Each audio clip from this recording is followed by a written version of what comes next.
Selamat malam. Kita bertemu pada hari ketiga dari bulan Maret untuk merenungkan firman Tuhan yang jatuh persis hari Minggu ketiga dalam masa Prapaskah ini.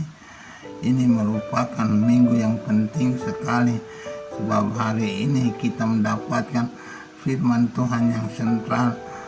Kita lihat dalam bacaan pertama dari kitab Keluaran, Tuhan menandakan mujizatnya pada memberi firman pada Gunung Sinai. Kita tahu Gunung Sinai itu gunung kudus dari kitab suci yang penting bagi orang Israel, gunung perjanjian, gunung peneguhan dari iman, gunung di mana Tuhan tinggal dan bertata untuk memberikan kepada manusia segala rencana dan kehendaknya bagi kita semua. Kita mendengar hari ini semacam testamen, suatu pengulangan dari 10 perintah Allah yang Tuhan tegaskan dalam bacaan pertama kepada kita, dan bacaan pada masa Prapaskah ini sangat penting untuk membaharui iman kita dan percaya kita. Pasal-pasal iman diperbarui pada bacaan ini. Akulah Tuhan Allahmu, tiada Allah yang lain. Itu keputusan Tuhan, itu ketetapan Tuhan.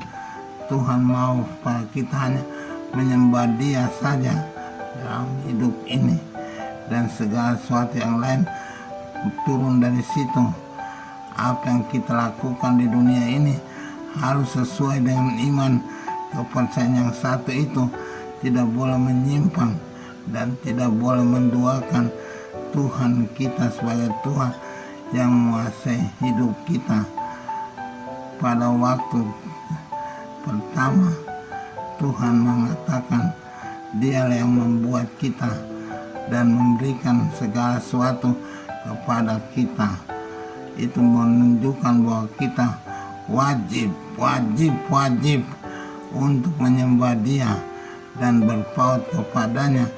Tidak bisa kita mencari dewa-dewa, ilah-ilah lain selain Tuhan, karena Tuhan yang menguasai hidup kita, menjadi properti, jadi milik dari Tuhan. Maka kalau kita menjadi properti, kita wajib mengikuti kemauan Tuhan kita. Bukan Tuhan saja, tapi Tuhan.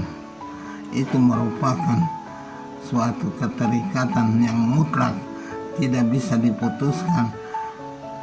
Itu kita harus sadar dan harus mengerti bahwa ini hubungan yang tidak bisa diputuskan oleh apapun dan oleh siapapun di dalam dunia maupun akhirat nanti.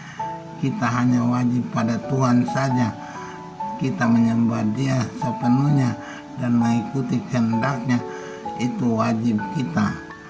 Kita terus menerus dalam hidup ini mencari kehendak Tuhan, bukan kehendak kita sendiri atau kehendak orang siapa, pemerintah atau kehendak presiden atau siapapun, tapi kehendak Tuhan. Kalau kehendak pemerintah itu baik, pasti itu berasal dari Tuhan. Kalau itu kehendak yang buruk, pasti tidak berasal dari Tuhan, melainkan berasal dari manusia dan kepentingannya. Mari kita sadari kewajiban ini dan kita hidup sesuai dengan keyakinan ini, maka kita akan pasti selamat. Karena itu dalam Injil kita membaca Tuhan mempunyai sikap yang agak kasar kepada orang-orang di Bait Allah Yerusalem.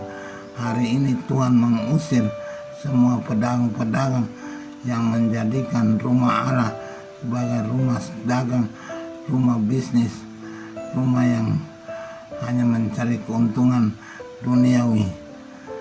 Dia menjungkir balikan meja-meja penukar uang, mengusir pedagang-pedagang, hanya memberikan sedikit kelonggaran kepada pedang merpati, sebab merpati lambang keikhlasan dan ketulusan, lambang kedamaian. Jadi Tuhan juga tahu, Tuhan mengerti bahwa lambang itu jangan dirusakkan, itu membawa lambang yang baik kepada kehidupan. Semoga dalam hidup ini kita selalu berusaha untuk menyenangkan Tuhan, menyenangkan apa yang menjadi perintahnya, jadi kesukanya, jadi kehendaknya, sehingga tidak menyalahi apa yang baik dari Tuhan, tapi selalu berpegang pada perintah-perintah Tuhan. Itulah kewajiban kita sebagai manusia dalam dunia dan akhirat nanti.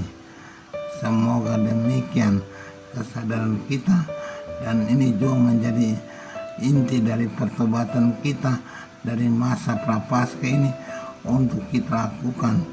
Kalau selama hidup kita belum taat setia kepada Tuhan, maka masa prapaskah mendorong kita dan memulaikan dalam diri kita suatu kerinduan untuk taat sepenuhnya pada Tuhan dan ajaran-ajarannya. Semoga demikian. Amin.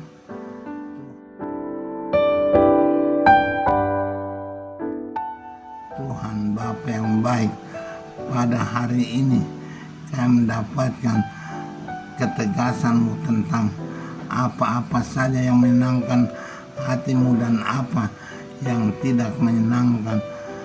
Semoga kami mengerti bahwa yang menyenangkan hati-Mu itulah menjadi kewajiban kami untuk kami jalankan dalam hidup ini.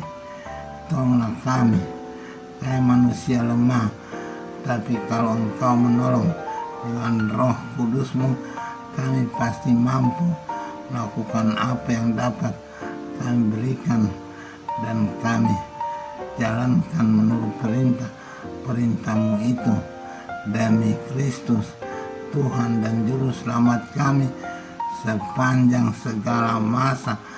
Amin.